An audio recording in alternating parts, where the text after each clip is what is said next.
2025 SLST 9, 10, 11, 12 PVR form কীভাবে fill up করবে A to Z দেখে নাও। মধ্যশিক্ষা পর্ষদ ভেরিফিকেশন নোটিশ দিয়েছে, নামের তালিকা দিয়েছে, তোমরা দেখে নেবে। ভেরিফিকেশন শুরু হয়ে গেছে, বাকি প্রসেস খুব তাড়াতাড়ি শুরু হবে।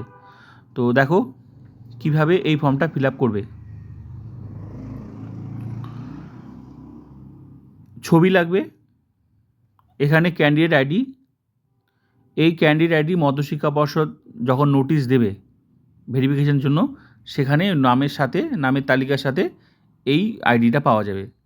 তো এখন যেমন শুরু হয়েছে ভেরিফিকেশন মধ্যশিক্ষা পর্ষদের, সেখানে এই আইডিটা আছে, ওই আইডিটা এখানে দিতে হবে। তারপর বাকিদেরও যখন ভেরিফিকেশন শুরু হবে, তোমরাও তোমাদের নামের তালিকার পাশে এই আইডিটা পাবে। তো এইভাবেই সবাইকে কিন্তু এই প্রসেসটা কমপ্লিট করতে হবে। মোট কথা এই ফর্মটা ফিল আপ করে মধ্যশিক্ষা পর্ষদের অফিসে জমা দিতে হবে। ঠিক আছে? তো দেখো তোমরা পিভিআর নিয়ে আমার আরও ভিডিও আছে, প্লেলিস্ট ভিজিট করবে, সেখানে কীভাবে ফিল আপ করতে হয় A to Z দেওয়া আছে। এই ভিডিওটা দেখো, আশা করি সব কিছু ক্লিয়ার হয়ে যাবে। 1 নাম্বার পার্টটা দেখো, এখানে শুরুতে টাইটেল, তারপর নাম। এখন যেহেতু 11, 12, এরপর 9, 10 শুরু হবে, যারা চাকরি পাবে। তো 9, 10 ক্ষেত্রে 9, 10, ঠিক আছে?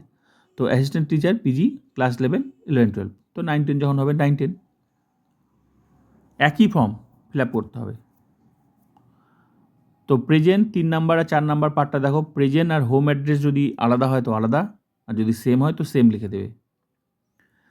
4-এর বি পার্টটা নো লিখে দেবে, কারণ কেউ তো আর বাংলাদেশ পাকিস্তান থেকে আসবে না এখানে। 5 নাম্বার পার্টটা, তো যদি প্রেজেন্ট আর হোম অ্যাড্রেস সেম হয় তাহলে সবগুলোতে এনে, আর যদি আলাদা হয় তো আলাদা লিখে দেবে। এখানে যেহেতু আলাদা আছে, এক্সাম্পল দেখো, তো আলাদা দিয়েছে। নেক্সট 6 নাম্বার পার্টটা,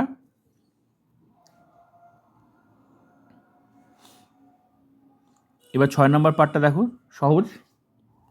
হ্যাঁ, বাবার নাম থেকে A to Z ডিটেলস এখানে। তো 7 নাম্বার পার্টটা সহজ, এক্সাম্পল দেওয়া আছে। 8 নাম্বার পার্টটা দেখো, এখানে তোমার ডেট অফ বার্থ কথা বলেছে। 8-এর A। বি নাম্বার পার্টটা তোমার প্রেজেন্ট এজ কত সেটা।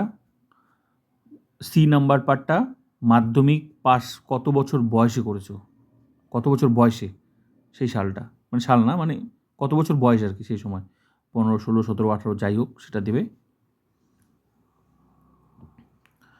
নেক্সট 9 নাম্বার পার্টটা তোমার কী বলে A, প্লেস অফ বার্থ কোথায় সেটা দেবে। 9-এর A, B সহজ, এগুলো 10 সহজ বিষয়, যার যেটা হয় সেটা দেবে। 11 নম্বর পার্টটা একটু অসুবিধা হয় বুঝতে, তো দেখো ভালো করে। তারপরেও বলছি, তারপরে যদি অসুবিধা হয় তাহলে তোমরা আমার আগের ভিডিও আছে সেটা দেখে নেবে। হ্যাঁ, 11 নম্বর দেখো, মাধ্যমিক থেকে মানে একদম বিএড পর্যন্ত দিতে হবে ডিটেলস। তো এখানে ভালো করে দেখো, নাম, শুরুতে নাম, জায়গা, তুমি মানে school name of school, college, তারপর ডেট অফ এন্টারিং, তারপর ডেট অফ লিভিং, তারপর এক্সামিনেশন পাস। মাধ্যমিক পাস করার জন্য তুমি স্কুলে কত বছর, কোন সালে ভর্তি হয়েছো সেটা। ডেট অফ এন্টারিং মানে সেই স্কুলে তুমি কবে ভর্তি হয়েছো সেটা, শুধু সালটা। তারপর ছাড়বে কবে, নিশ্চয়ই পাস করার পর ছাড়বে, তো ডেট অফ লিভিং। মাধ্যমিক পাস করার পর ছাড়বে, তো সেটাই, এই যে পাশে এক্সামিনেশন পাস, কী আছে মাধ্যমিক। তাহলে উদাহরণ 12-তে তুমি ভর্তি হয়েছো মাধ্যমিক পাস করার জন্য স্কুলে, মাধ্যমিক পাস করেছো 2017-তে, 5 বছরের মাথায়।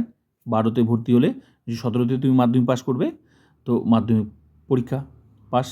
এইভাবে প্রত্যেকটা ডিটেলস। তারপর এইচএস সেম, এইচএসের ক্ষেত্রে তোমার 2017 নিশ্চয়ই মাধ্যমিক পাস করার পর আবার তুমি এইচএসে ভর্তি হলে, তো এইচএসে তুমি ওই স্কুলে, তো তোমার ওই স্কুলে যদি তুমি ভর্তি মানে থাকতে চাও, তাহলে আবার তো ভর্তি হতে হবে। তো আবার ভর্তি হলে আবার তোমার ঠিকানাটা লিখতে হবে। 17-তে ভর্তি হলে এবার নিশ্চয়ই 2 বছরের মাথায় তুমি উচ্চ মাধ্যমিক পাস করবে, তো সেটাই লিখলে, পাশে উচ্চ মাধ্যমিক পাস, তো সেটা লিখতে হবে। নেক্সট তোমার এইভাবে প্রত্যেকটা ডিটেলস, কলেজ থেকে শুরু করে post graduation, B Ed, A to Z, এইভাবে ডিটেলস সুন্দর করে উদাহরণ দেওয়া আছে। ক্লিয়ার? নেক্সট পার্টটা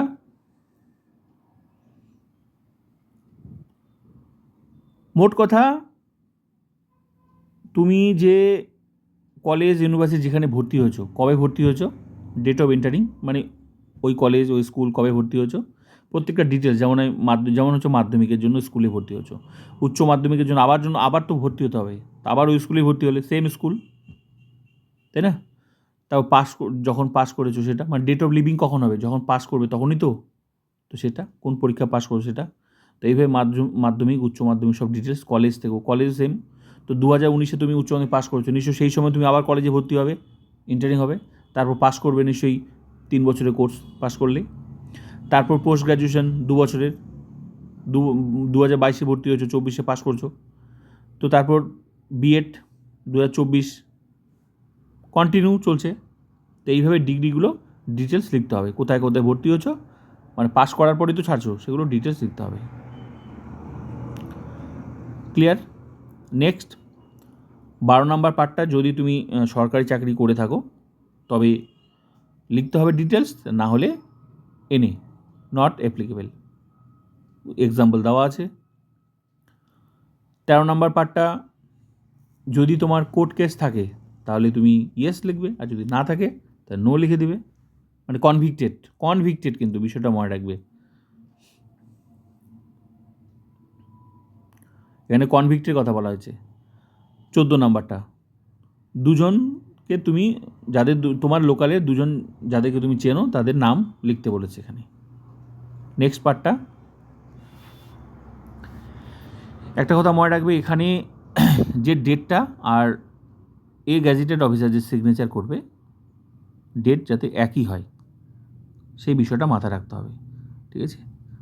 আর আরেকটা বিষয়, এখানে সিগনেচারের ব্যাপারটা, গেজেটেড অফিসার সিগনেচার, তার মধ্যে এখানে এমএলএ পরিষ্কার করে বলে দিয়েছে, এমএলএও করতে পারবে, বলে দিয়েছে পরিষ্কার, তাই চিন্তার কোনো কারণ নেই, ঠিক আছে? নেক্সট সিগনেচার, অফিসের সিগনেচার, মানে অফিসারের সিগনেচার, গেজেটেড অফিসারের সিগনেচার, ঠিক আছে? আর বাকিটা তো অফিস ইউজ অনলি। এই ছিল A to Z। তো ভিডিওটা ভালো লাগলে like, comment, subscribe and share. বাকি প্রসেস খুব তাড়াতাড়ি তোমরা দেখতে পাবে।